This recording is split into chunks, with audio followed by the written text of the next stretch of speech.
So I'm not really going to talk about YouTube today, but so Rebecca asked me to join this group sort of prior to starting my new job. So this is really, I'm going to be talking about a project that I did with Sonia, so I'm kind of added her on here in absentia. But actually, just to say, it's also in some sense like a sort of a second phase of research that led on from the project that Julian talked about yesterday. So there's some thematic similarities, and one of the kind of key ways is that both of these two projects, the class that Julian did with Sonia and Parenting for Digital Future, were both funded by this research network called the Connected Learning Research Network, which is really looking at how digital media provide potential and spaces for kind of connections between home, school, and peer or interest-driven spaces that children and young people might inhabit, or indeed where there are disconnections, intentional or unintentional. So in some sense, that kind of idea of like connecting and moving across sites, which was very much kind of a core part of the methodology for the class, is also really kind of underpins the parenting project as well. So, so I'm going to just give a little bit of like a kind of a context for the project itself and how we're kind of conceiving of, because Julian just made fun of me for using that word in relationship to parents, parenting itself, and also then how parents, both discursively and in practice, think about, talk about, enact different forms of like support for children and young people's digital learning. So, one thing. Okay, so some of you may know this kind of wide, somewhat kind of panicky, worried discourse about the pressures of kind of what we could call late modern parenting. And thinking about kind of what characterizes late modernity, Anthony Giddens talks about this kind of heightened sense of reflexivity that, like, as you know, as the way that kind of cultural practices have changed, and there's a kind of pressure on everyone to a certain extent to kind of constantly sort of narrate and re-narrate their own experiences. And I think nowhere is this perhaps more acute than in the discourses around parenting, in which there's this sense in which parents are kind of given this great sort of individualized responsibility for ensuring their children's future life chances, at the same time as the kind of rhetoric around parenting is actually accused of being sort of quite anxious and hovering and helicoptering in and wrapping children in cotton wool. So we might kind of contest whether or not, like in practice, actually parents experience this anxiety to quite the sort of level that it's discursively constructed. But I think it's important to recognize, and I think a lot of these books really delve into this, is that there's a way in which a lot of the kind of social supports that may have once kind of buoyed parents as part of a community are, like, in some sense often absent for parents now. And whether that's, you know, the kind of slow and steady erosion of the welfare state, or whether it's the fact that, you know, families are more likely to live farther away from extended kid networks, etc. So there's a way in which many parents, and not least the parents in our study, feel themselves to be kind of, you know, pressured in terms of time, in terms of finances, but also in terms of the sort of optimization of their children's life chances. You know, if they can get into the good school, if they can do the baby, you know, cognitive development activities, you know, so there's a sort of, in some sense, quite sort of like hysterical sort of discourse around what parenting kind of can and should be. And I think this quote from a series of academics who work in what is kind of an emerging kind of academic field called parenting culture studies, talk about this idea that these sort of previously banal kind of parenting activities, nursery rhymes, stories, child feeding, for example, have become the subject of these really like intense debates. And I think there's an open question here about whether or not this is more acute for better resourced parents, for whom perhaps other worries are less acute. But I think that one thing that we really sort of see in our research, and I'll kind of come to a little bit later, is that actually, while it's true, I think it's fair to say from our research that middle-class parents like often discursively spend more time like researching and thinking about these issues. To some extent, this what Sharon Hayes calls the kind of intensification of parenting is actually, I think, very much felt by parents kind of across the income spectrum. It's just that they may have less time available to do it. So what Annette Leroux calls kind of concerted cultivation, in which she really differentiated in her work between middle-class parents doing this kind of intense, sort of taking children to kind of after-school clubs and cultivating not only them intellectually, but also as kind of self-expressive or kind of creative actors. And she differentiated that between what she calls natural growth, which is what she describes working class parents as doing, sort of kind of giving kids the space to kind of grow a little bit like less in this gardening kind of cultivated way. I think we would argue that this logic of concerted cultivation actually is really experienced by parents across the income spectrum. But again, it's this question of whether or not they have the time to do it, and indeed whether these cultivation activities actually have the same impact depending on whether they are in fact like converted into other forms of advantage. So this brings us onto our project, because in some sense, like that question that I just asked about kind of, is parenting actually this intense, how does this actually work, could be asked of many things. It's not necessarily specifically related to the digital or to digital technology, except for that we find often that these debates around technology, around screen time, for example, are a way in which a lot of those debates become very kind of crystallized. So we were interested in kind of three different sort of categories, all obviously quite overlapping. The first is, what is the kind of address to parents, or how do parents kind of like conceive of themselves discursively in the digital age? Like, what do they see as their responsibility? What do they see as good digital parenting? And then the second is a kind of a connection between the sort of present practices and the present discourses and how they imagine the world to be changing, how they imagine the future to look. So what are the kind of particular hopes and fears that are kind of crystallized by this kind of sort of very unknown but like often referred to idea of like the digital future, or the way in which digital technologies are changing social habits in the world and institutions as well. And then the third is really kind of at the level of practice, like what is actually happening in relationship to these discourses and imaginaries. Do practices kind of match up with the ways in which they are like discursively constructed? So it's really kind of a question of like thinking of these as separate but mutually constituting categories. And so just a kind of quick word on methods. This is a really kind of quite truly mixed method study. So we interviewed 73 families, primarily parents, but in some cases also involving children and young people kind of when they were present, although the parents are the real kind of like focus of this study. But we do have some feedback, and we used a sort of participatory method for young children with like these kind of card prompts. Not sure it worked so well, but I can say more about that if anyone's interested. And then, in some cases we interviewed both parents, in some cases we just interviewed one, really kind of working somewhat like flexibly and opportunistically, because one thing, as per a previous slide, is that parents are very busy, and so it's very hard to get. So in a way we had to be, quite flexible. And then we also did participant observation and fieldwork in 3 different digital media learning sites, so a code club, a kind of new media arts, like kind of cross arts digital art center, and a kind of a fairly expensive sort of elite summer technology camp.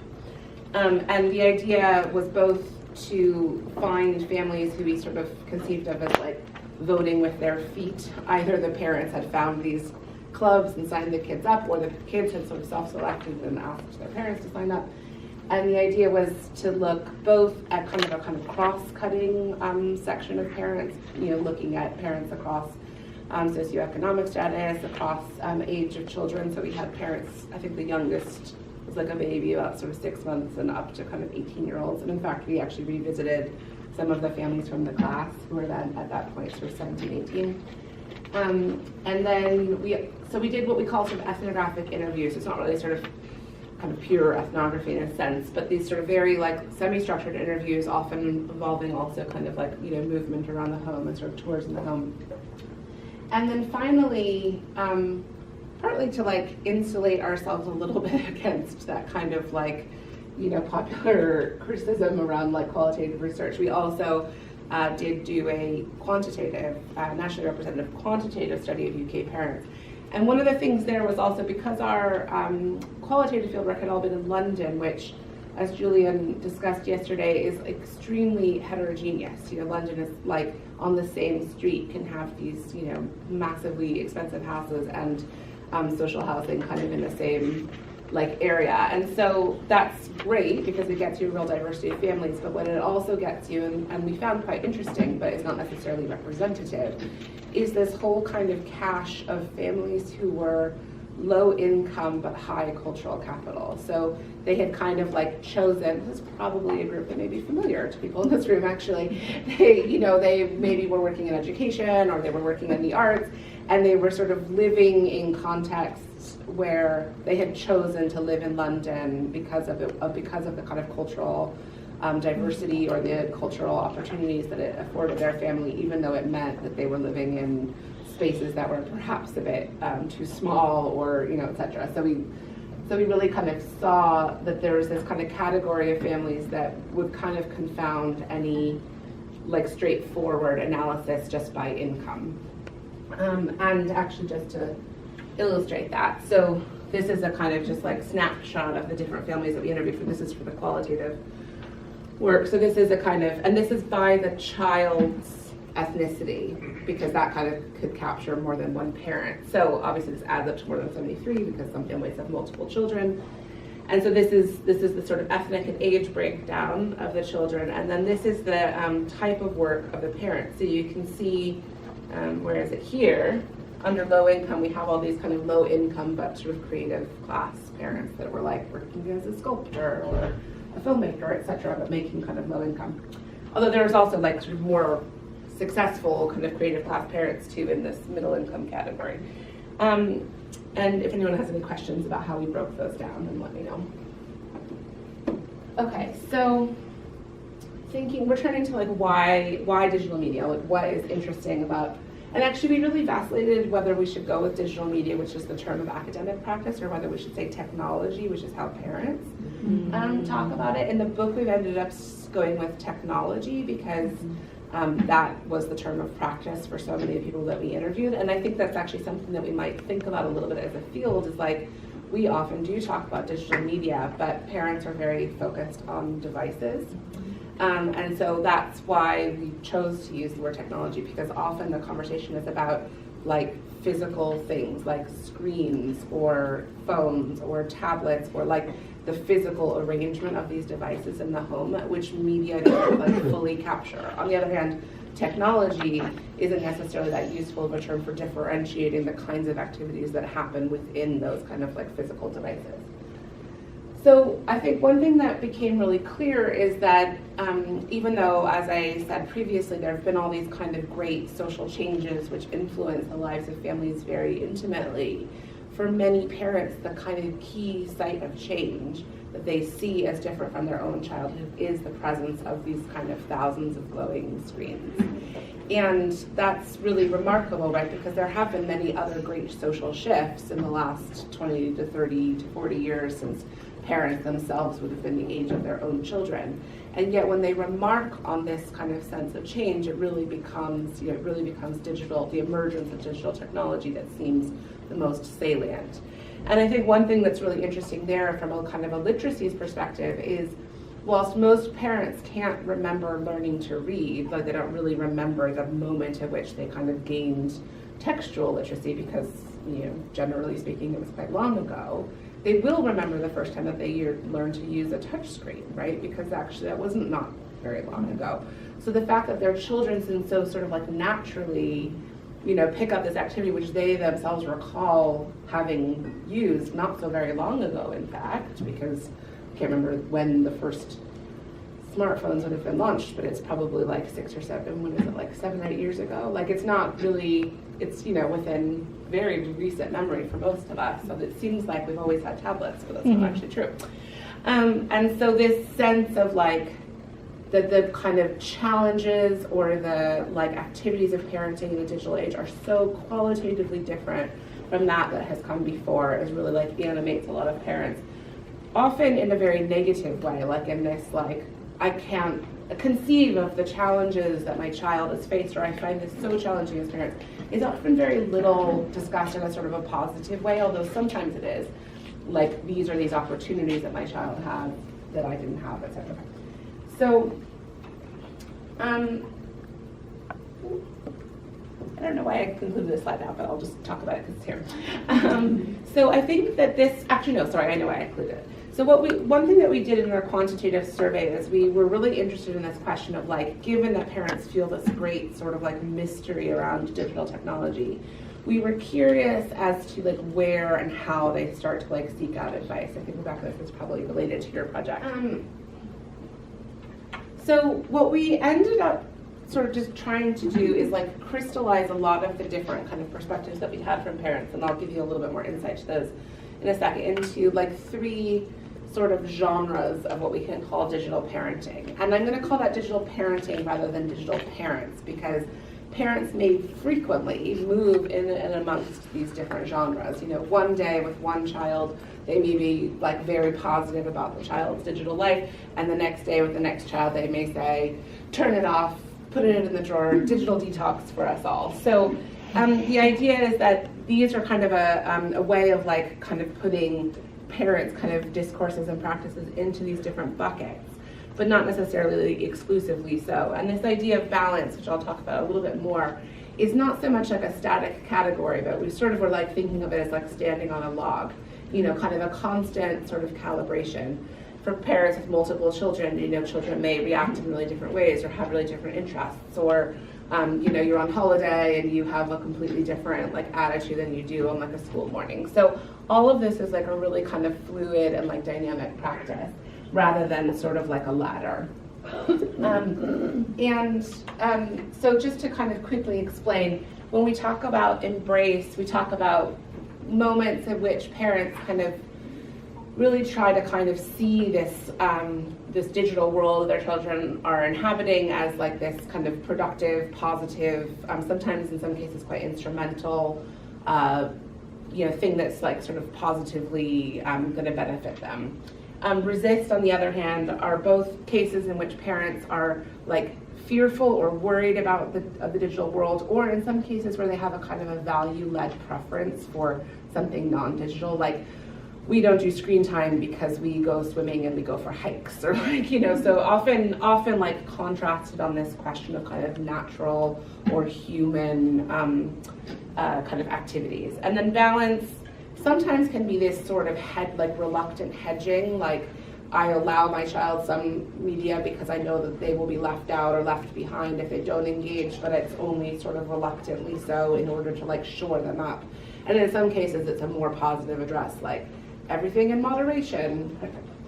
So let me like illustrate these, and I'm going to kind of actually take them backwards. So starting with this idea of resist or resistance, and in this case, sort of, and this probably matches actually most closely to the public discourse around digital media and screen time, which is in the sense that like digital technology often, or one of the kind of main public discourses, let's say, are undermining the children and young people's ability to learn, to be social, to kind of be actors in the world. And so, I mean, the number of times people sent me this Jean Twenge article was like insane. So, you know, and Sonia has a great like kind of slight takedown of this book if anybody's interested, which is like a kind of a critique where she reanalyzes some of the research in that book. But whether or not the research on which it is based is valid, the kind of the public discourse I think is very much like resonates with a lot of parents who, again, you know, as I said, have like sort of see this technology as this kind of like key differentiator. So, so this is the kind of discursive construct that this is time wasting, it is inhumane, it is, you know, I mean, sort of like at best time wasting and at worst, you know, actively destructive to physical and mental health. Then what are parents to do? Like, what are the practices that flow from those discourses? And so really the kind of central practices are those of screen time and of kind of what we could call restrictive mediation. So this is a mother who, you know, sort of like a low income single mother who is kind of translating this American Academy of Pediatrics kind of screen time 2x2 guidelines. So, no more than 2 hours. Stop, do what you want, but it's just not good sense on TV. And then this is also low income, but more of this kind of creative class mother who is really struggling with Minecraft, particularly with her 6-year-old son, and for her, it's really about like he used to play with Legos, he used to do all these kind of creative like tactile things, and she sees Minecraft as being very sort of like destructive to his like creative potential.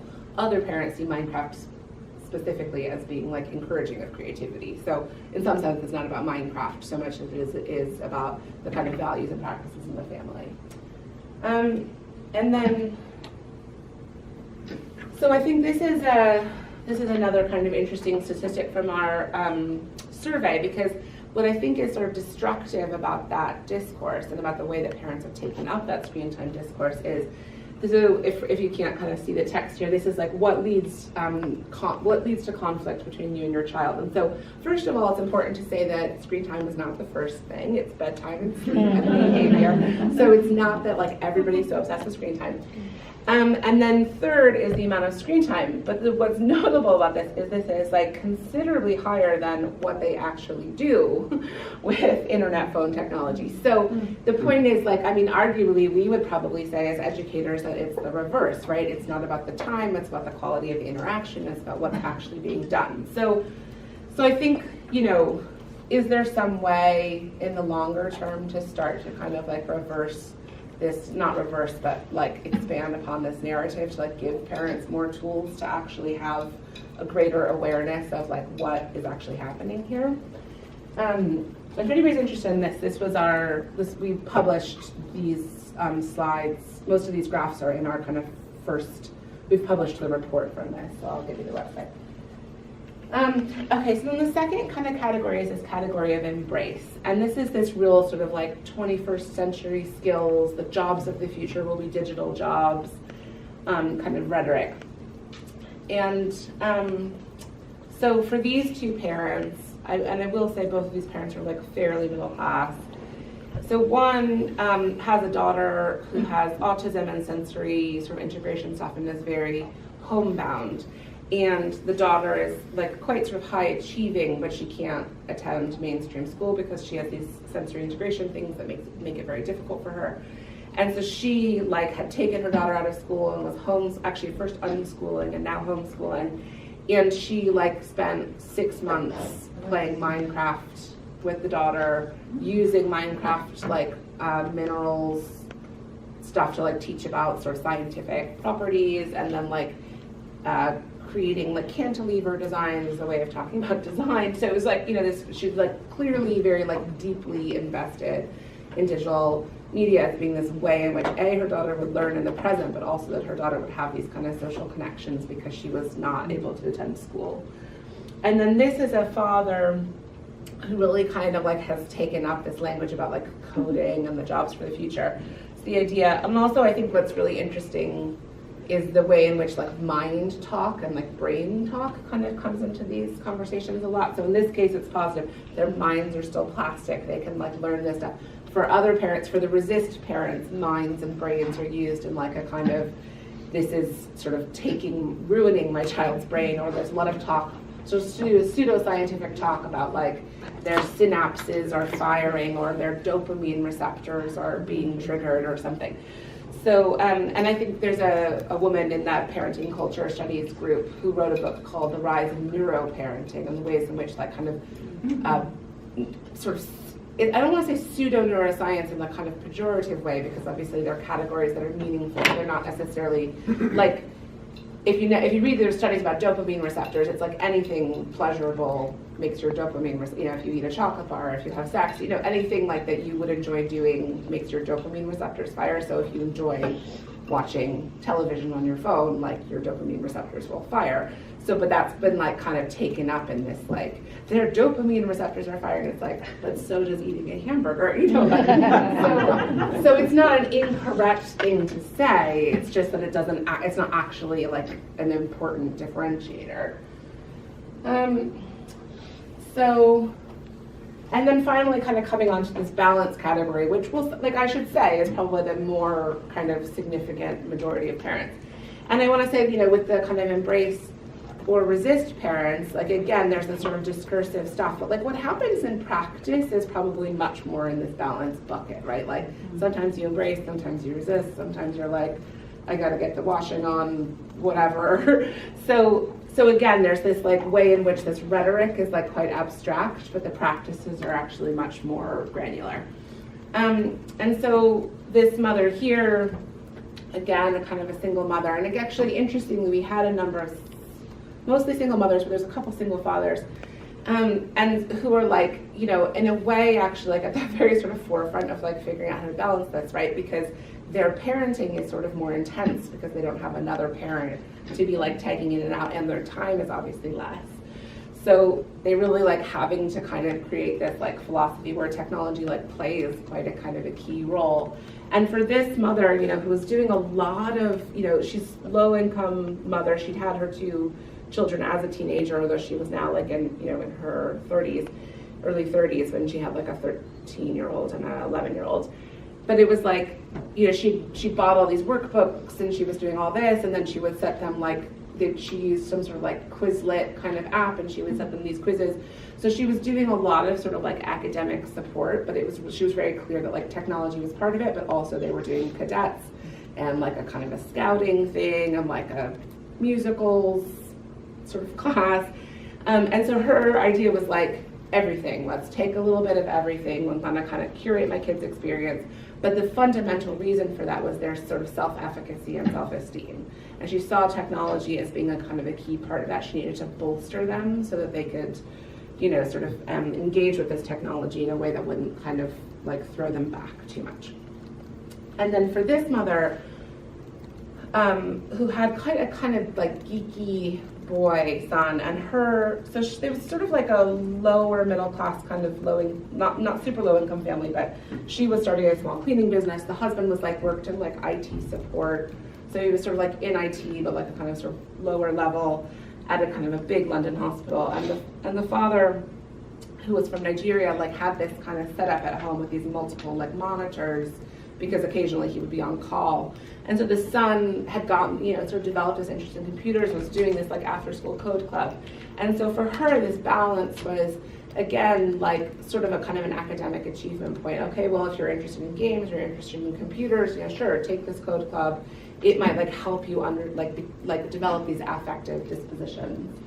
I feel like I'm going on quite long here, so I'm in a rush. And then finally but then I think that I also want to say that there's this kind of ways in which, like all these things I've just outlined are these kind of like big discourses around digital learning. But then there's all these like mundane ways in which digital learning enters the home that are like actually very little remarked upon. Mm-hmm. So, this, for example, is one family where they had downloaded these apps to learn the Surah, which are like the verses of the Quran. And the kids all had different profiles, and they were like, you could like upload the like audio of you doing your recitations. This is a refugee family from Central Africa who the kids would, the older kids would help the younger kids do homework, and then they would play these kind of like sort of digital, these sort of like literacy or like numeracy games all together. So interestingly, like this kind of space of co-learning amongst siblings. And this is like, a toddler whose like older sisters had like set her up with the CBeebies app, and so she was like going to the CBeebies app. So I think also like sometimes in the conversation around parents, we kind of forget the importance of siblings and like sibling relationships. And this is like a Portuguese family, again, you're probably seeing because this is London, like all these families are from everywhere, who were like learning, the daughter wanted to learn to knit, the mother had knit as a kid, but she couldn't quite remember how to do it, so they looked up on YouTube to figure out how to cast on and cast off. So it was sort of like, these don't match up to these big discursive categories, but they're actually all these just like very like mundane daily ways in which families are using digital media. So I have more to say, but I want to kind of finish up. So this is just like, in the past year, have you used any of these things for digital media? And so we can just see here the kind of prevalence of like all these kind of great and small ways but that there's a kind of a real ladder of participation here, right? Like there's like visiting a website, and then there's using an app or kit or like coding, platform like Scratch or Makey. So whereas like, sort of the more or less the majority of parents, at least with slightly older kids, have gone to some kind of like educational website like Bite Size or the school's digital homework platform or whatever, or watched a video somewhere online, etc. Very few of them overall have done like this kind of more creative or like more sort of like engaged, like production oriented form of digital learning. And then finally, we asked the parents if of those who had used some form of what we could call ed tech in the previous slide, we asked them how they knew like where to go, like where did you get it, did your child's teacher give you a recommendation, etc. And this was really remarkable, right? Because like even the highest category, which is like 23% or something, is like I just searched online best educational sites, right? So I'm really like struck by the fact that like parents are not getting hardly any like advice in terms of like, as we all in this room know, ed tech is of very significantly varying quality, right? Like there's some stuff that's just like basically drill and skill, like, not at all kind of creative, and then there's stuff that's like really imaginative and well designed, etc. So and then in relation to what we were talking about yesterday about common sense media, I mean, again, this is the UK, so maybe these numbers look different in the US, so it's like less than 10% had gone to a site like Common Sense Media, or Parent Zone is the kind of UK-ish equivalent, all of the reach is smaller. So this is just interesting, like how do parents kind of vet this idea of quality? And so I'm not going to like dwell too much on this, but these are these sort of questions I think from a kind of an intervention or like a design perspective. Is like, given that we kind of see this relatively disparate kind of clash in some cases between this discursive construction and the kind of actions and practice, like screen time, is ruining your brain, but yet I do want you to learn how to knit, or I do want you to know how to change a tire, or I need to remind myself how to change a tire, or whatever. And then, if insofar as we might like imagine that some degree of all of these genres of digital parenting probably make for some sort of like, I don't know, healthier or like better integrated kind of like approach to children, like how can parents be encouraged to like move in between and amongst these categories? And one way, like when I've done talks for parents, and I've kind of done this sort of like a toolkit almost, where based on the kind of parental mediation research, we can say, okay, there's restrictive mediation, there's active mediation, etc. Like that no one of those approaches alone is necessarily going to be like by itself successful. So how can parents like be encouraged to inhabit these different kinds of roles? And then, so I think, in some sense, like also there's a kind of an underlying issue around equity here, because as we know, like with that ladder of participation question, that in terms of like future life chances or in terms of academic achievement, like there's a real kind of difference in terms of how digital media can be used to support learning, can be used to kind of progress in these different ways. And so there's still a kind of a very kind of like unequal access that parents have both imaginatively and actually in practice. So given the sort of promise of digital media, like how can that be a little bit more equitable for parents? And I wanted to finish there by just like a quick plug, which is that we have a blog for this project where we also invite guest hosts. So if anybody is interested in writing for us, we like very much welcome your suggestions. So this is the website here if you're interested in writing something. This is my LFE email address, which is still good. And we kind of wrap up like reports from kind of latest and emerging research. We sometimes respond like current debates or like things that are in the news. And also under our publications is where you can find links for like the survey reports that I mentioned and a few of the kind of articles and stuff that we've already written. So yeah, and you can subscribe if you want updates. But yes, please do consider writing something for us if anybody has a project that they want to share or a publication that you have coming out that you would like to have. It's not like, I mean, in the context of like parenting blogs that have like 300,000 hits for like how to, drop a pacifier, it doesn't have that like huge reach, but it's got a nice reach in terms of our research and advocacy communities. And okay, that's it.